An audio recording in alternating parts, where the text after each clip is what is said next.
Good morning, good afternoon, good evening, wherever you are in the world. Thank you for joining me for this week's edition of the SMIE Consulting Midweek Roundup. It's Wednesday, June 18th, 2025, and today we're going to be answering three questions we've been hearing from international educators over the last 7 days. And before we get into those questions, I want to give a special shout out to those obviously watching live here on YouTube, Facebook, or LinkedIn, and obviously those that listen on the audio only podcast or watch on repeat on any of our social channels. Thanks for making SMIE Consulting a part of your weekly international edification. This is one half of what we do each week, free of charge for our international educating community here in the United States and abroad. The other is our newsletter that comes out on Mondays, and that is called All the SMIE News Fit to Share. In case you're wondering, SMIE stands for Social Media and International Education Consulting. So those stories are featured in our news story newsletter each Monday. It comes out at 9 a.m. Eastern Time in email form or via LinkedIn at 8:30 a.m. So whichever way you prefer to get your international ed news, please do make it a part of your international news gathering each week. We try and condense the top stories each week into a manageable chunk. We first give you our hot takes in the newsletter on Monday mornings so that you can kind of digest and figure out what's some of the top stories that might be of relevance to you, usually a 5 to 8 minute read each week to get all news, our hot takes on what those news stories of the day are.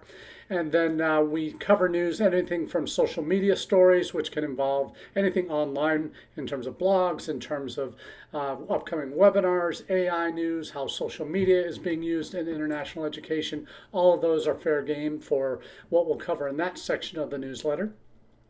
And then we also have our U.S. Roundup, which covers top stories in big picture news in international ed in the U.S. in terms of what stories or news stories are kind of the big drivers of information that week.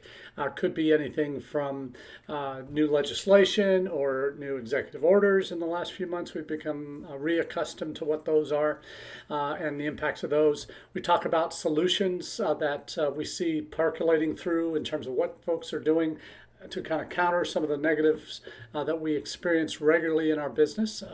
Those are the kind of things we certainly want to make more common. We wish we had more of those stories every week, but usually there's at least three or four, sometimes 7 or 8, depending on the week, of good news stories that we can share.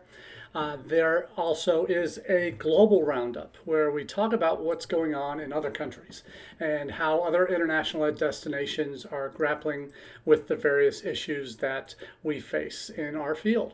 And that's always something we focus on, at least we try and focus on with SMIE Consulting. Certainly in the newsletter we do that, but again here on Wednesdays, we want to talk about perspective and how important that is with what we do, because so often we are knee deep in what's happening on our campuses, or neck deep, depending on the week, with keeping up with all the impacts of government changes and executive orders and DHS moves and all of the various aspects of changing dynamics in international education. We oftentimes are struggling to manage it all. So I know how it gets. I'm a campus-based international person myself. I've been that way. I work remote, but I work for a university, and I know how busy our days get and how difficult it is to really have the bandwidth to look above the parapet and see what's going on in the wider world and see what issues are happening in Australia, in the UK, in Canada, other major destination countries, other major markets that are trying to become destination for international students. These are the kind of things that I want to bring to my colleagues here on the Roundup and in the newsletter in terms of that perspective and how it can impact how we do what we do in international education. So I posted the links to both the email version of the newsletter as well as the LinkedIn version. And I'm happy to say that between the two, we now have 2,600 subscribers that are catching our international ed news via either the email or LinkedIn versions of the newsletter. So thank you so much for making the SMIE newsletter fit, all that news that's fit to share, part of your weekly international edification.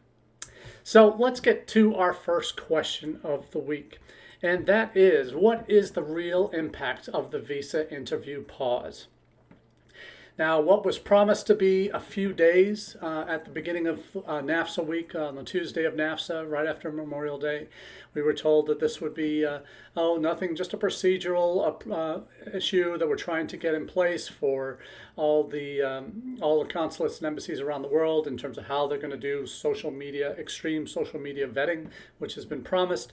That was the rationale for why they were doing it, when they were doing it. Couldn't have done that in January or February when there really aren't the major issues with visa interview crunches. That would have made the most sense. But as with many things in this administration, we're often left guessing and trying to keep up and catching our breath and in reaction mode rather than being proactive for how we respond. So what we're talking about here is with this visa interview pause, which was one of the more poorly worded diplomatic cables that have come out of the State Department to post in quite a while. It basically said we want to pause on new interview capacity at consulates and posts around the world. Some consulates took that to mean stop all your interviews altogether, and now it's been over 3 weeks. Others have seen it as well, just not adding anything additional in terms of capacity into July or August for new visa appointments. So what this means for the pause has been interpreted differently, but the point of the pause was to give consulates and embassies a chance to know what these new social media vetting policies were supposed to be. Now, has that actually happened? I just gotten back from Greece where I was attending a language summit, and we were fortunate enough to have folks from the U.S. Embassy come by and talk to the folks who were gathered there for the summit, but also answer some questions amongst the 6 or 7 of our U.S. colleagues that were at the summit. And she knew about as much as we did, and unfortunately, she's not on the visa side. Doesn't do the interviews. The consular chief really doesn't make that high priority at the embassy there. So I asked the questions that all of you would want to ask. Well, how have you interpreted this social media vetting? Who is doing that? What is happening? What does that mean? What does that look like? She didn't know any of the details, and that may be very commonplace in some countries. I'm sure it's more of an issue than others.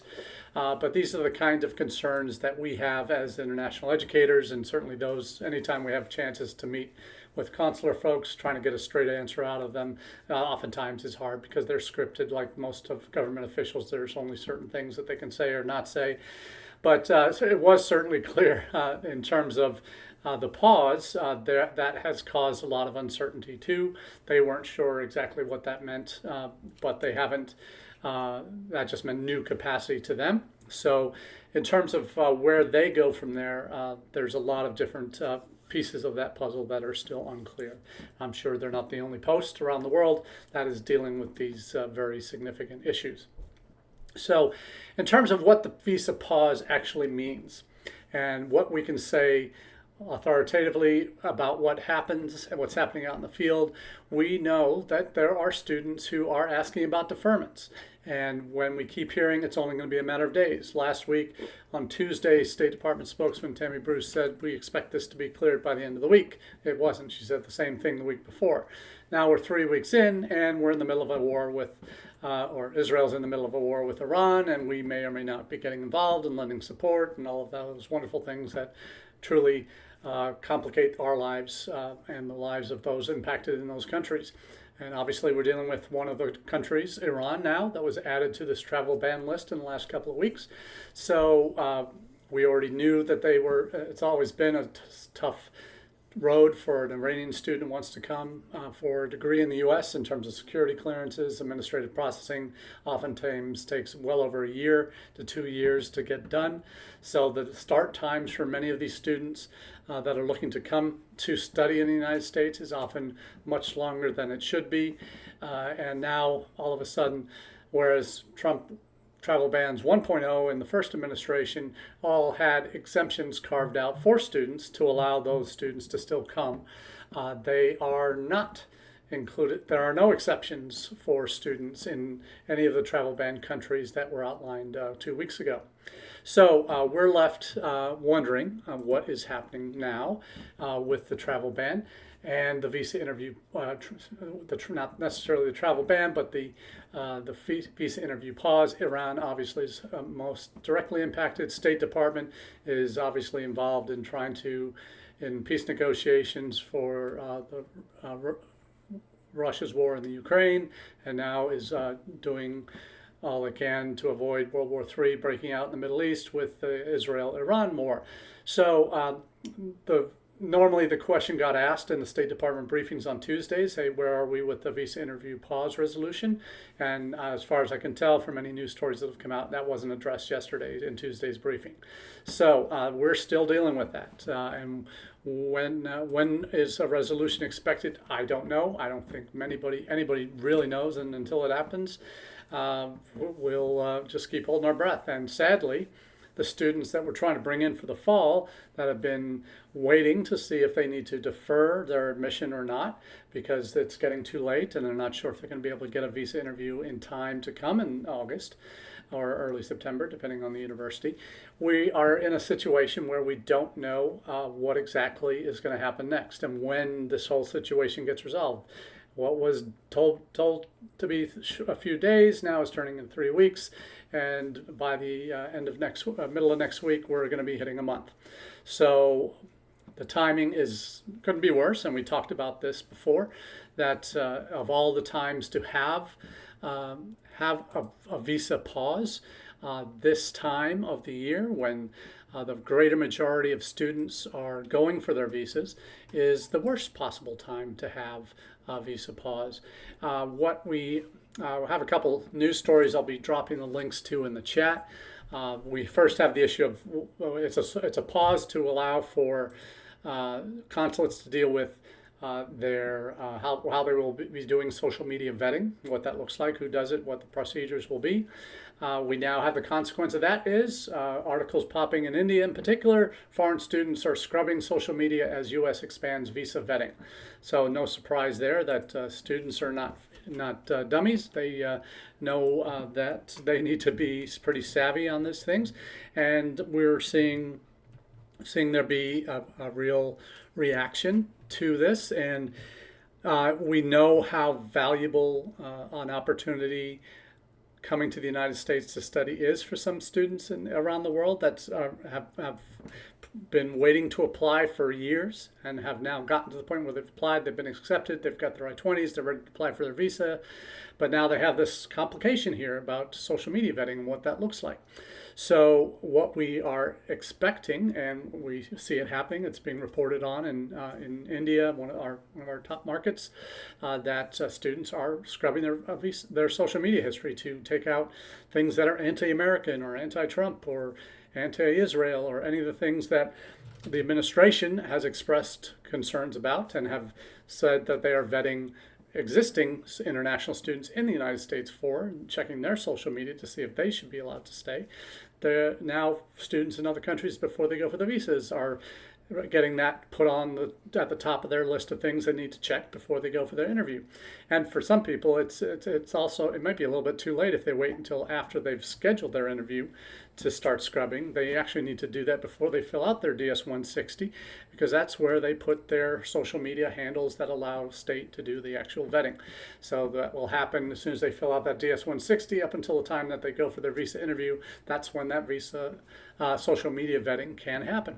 So when students do that, they should obviously do that before they fill out that DS-160 where they make their social media handles public. But that's one consequence of the ban. We also see the timing on this is terrible because between May and August, this is when the numbers reflect 70% of international students go for their visa appointments. 70% inside the May to August window, that's when students apply for their visas. Greater majority of students that come to the U.S. come in the fall, and this is their time to get that visa appointment secured. So another 20% or so, 25% apply for January term, and the other 5 to 10% are at various points in the year that are coming for other statuses that might get their I-20s super early. But in terms of where we are telling our students not to defer yet, because the timing of this, there's still, and in key markets, the new capacity was, and particularly in India, they had already put 2,000 new appointments into the system before this pause was put in place. So they were already into July and probably early August before the pause came down. Not sure exactly, but that's what we've been told on the ground. The Karen Fisher article from last week was also particularly relevant, that talked about why this is the most damaging time of year to restrict student visas. That we do need to be aware of these kind of things, and the government certainly doesn't exist and know our systems, know our calendars, our timelines, and as a result, we often fall down the priority list, and clearly have with the Israel-Iran war popping in and occupying the majority of the leadership of State Department that is responsible for the visa interview pause and its implementation or release of that implementation. So Karen Fisher's article certainly covers a lot of those details that on the I-20s that we talk about. So we're looking at 7 in 10 visas have been issued during the 4 critical months, May through August, except during the pandemic. So the wait times were already an issue in a lot of countries, and certainly in Africa they're getting pretty bad there. So we'll see what happens next with that. Now, in terms of other details related to the visa pause, there's even those prognosticators at study portals has said that the Trump effect here could be worse than the pandemic in terms of what this pause means. So we'll see what that looks like. I'll be sharing the briefing from last Tuesday that talked about, well, they expected it to be resolved by the end of the week. I'll be putting that link in the chat too. So there's so much new news each week, and it's really hard to keep it all straight. And that's why we spend so much time with the newsletter, kind of laying it all out for you. And hopefully you have a chance to see that. But going back to the Trump effect could be worse than COVID, sector leaders warn. Pi News article in which they interviewed a number of well-known folks in the profession, have their fingers on the pulse. We've seen drops in international student interest, and we're going to cover this in a minute or two in our second question. But we certainly see a lot of red flags starting to develop. A lot of us kind of saw this coming, that this would be a very trying 4 years. We thought there might be some shoots of interest that might give us some hope, that there might be more interest or opportunities for some positives, but we're not seeing that. So in terms of the Trump effect, could be worse than COVID. That link I'll drop in the chat as well. And then we also have a couple things coming up that we'll share with you. And I always, I know I talk about this regularly on the channel here, is we need to, what do our students want? And that's really the focus of where we'll move to now, because we're dealing with the impacts of the visa pause. We're dealing with daily inquiries from students about what they should do. Should they wait? Just hopefully have it cleared up in the next few days, or do they defer to the spring? There are very real impacts for our campuses in terms of what volume we can expect. Most of us were expecting, if we were to keep up with where we were last fall, we'd be lucky, and probably are now ratcheting back our expectations to perhaps enjoy less full class than we might have hoped or might have expected pre-visa pause. So all of this impacts student interest, and that's something we've seen in a couple of different surveys. And there's been a couple of webinars recently. There's a webinar that was held, or is it being held actually today. It was held as soon as we're done here at 2 o'clock.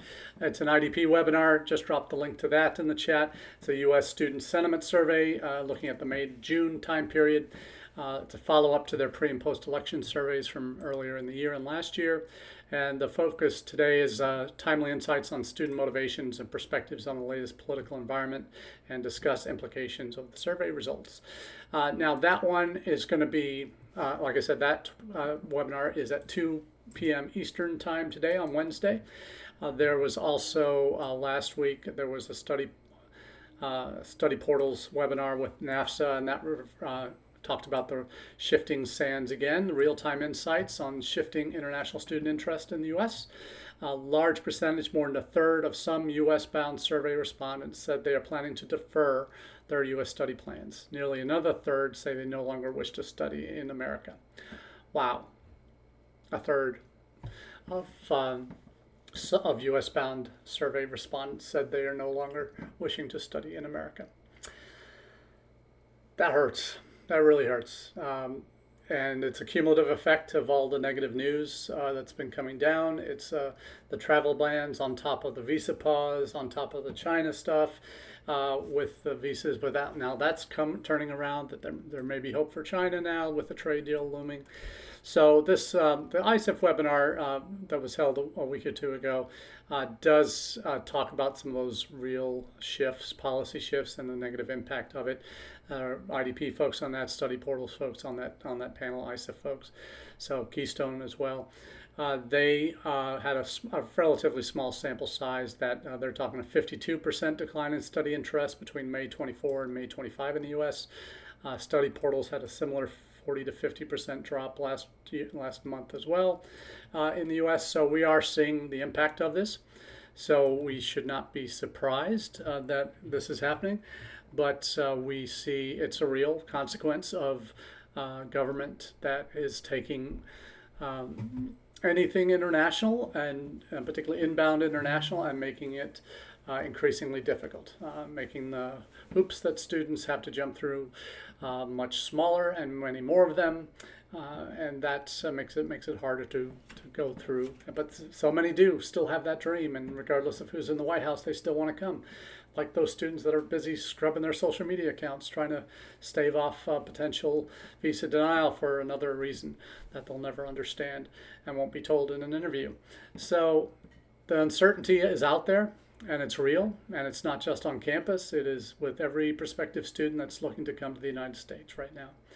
And though as much as we like to keep positive, many of my colleagues who have been negative Nancys for since day one are enjoying themselves, proving themselves being right, enjoying that they were predicting the doom and downfall of our profession.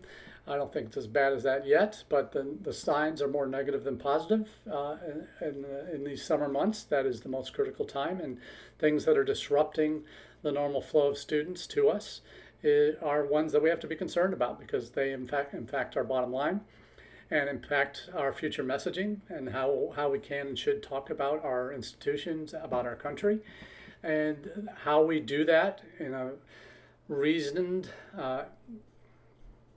way without over politicizing what we do. And that's something we shouldn't do anyway on our campuses, because too many people are watching what we say, and even if your campus is in the bluest of blue states, you don't want to draw attention necessarily to things that are overly critical of this government. I mean, that's a sad reality, and that sad reality drives some of my colleagues absolutely crazy, and rightly so, because it's against everything we believe in, that we should have to watch everything we say because we feel the government's going to come after us. And that level of fear and suspicion for our government and what it can and can't do is troubling. It's really troubling. So I do tend to be that positive guy and look for that silver lining. And it's increasingly harder, no doubt, to find that silver lining. And but the conversations I have with students when I'm traveling, when I'm responding to messages, those messages from them, there's a vast majority that still want to come. We make it increasingly hard on ourselves sometimes, and not through our faults in terms of what we do on a campus level, but what the government does. And it's a reality that puts a lot of my colleagues on a path that is not a very dark, not a very light one, not a very positive one. And it's hard not to, and that's not to get negative. But the reality is we need to all be able to take a step back and work with what we have. And we've not got a great hand right now, but the reality is it is the one we've been dealt, and we need to help our future students and our current students navigate some challenging waters right now. And we do that not by decrying everything that the government does in public forums and all of that, which we should be advocating for our students, should be advocating for our profession, but doing so constructively and to those that can listen and can influence decisions. This is where I know we all need to vent. I have my moments talking with colleagues off in private about what's really going on, and the conversations have not gotten easier in the last couple of months. But we all have our private venting we need to do to be able to deal with the frustrations we have, and that's something that is very real and ever present in our jobs at this point.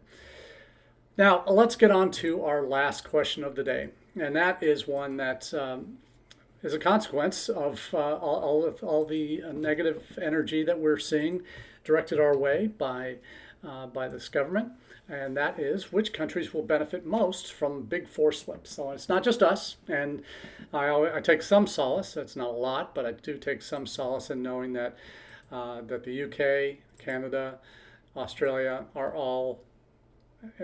all imposed self-inflicted wounds on themselves, international education-wise, in the last couple of years, and we need to be aware of those, and that we need to know that in Canada there have been thousands of layoffs in higher education as a result of the layoffs or the caps that the government has put in place in the last 2 years for new international students.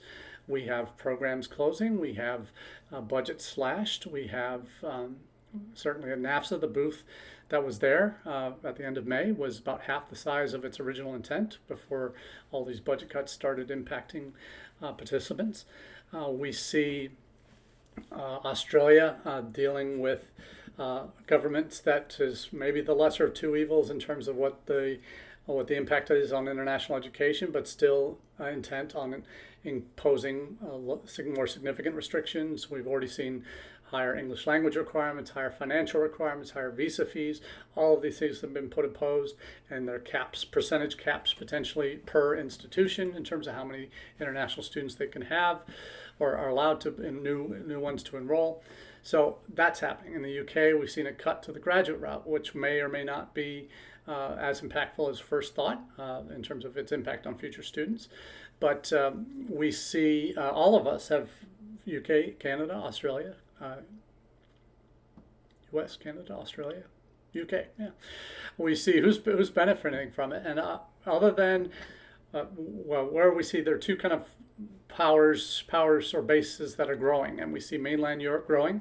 We've seen France, Germany, even Finland growing significantly in the last few years, and they're seeing growth. They're also seeing issues that we're seeing in the U.S. and some of the Western democracies out in Asia are seeing in terms of mature countries with an aging industrial and aging domestic populations that are seeing fewer high school graduates. We're seeing that in the U.S. in the next 4 or 5 years, and that means we need to fill those jobs with folks because we don't have enough of them domestically to do that. So we need internationals. Other countries are devising policies to make that an easier process.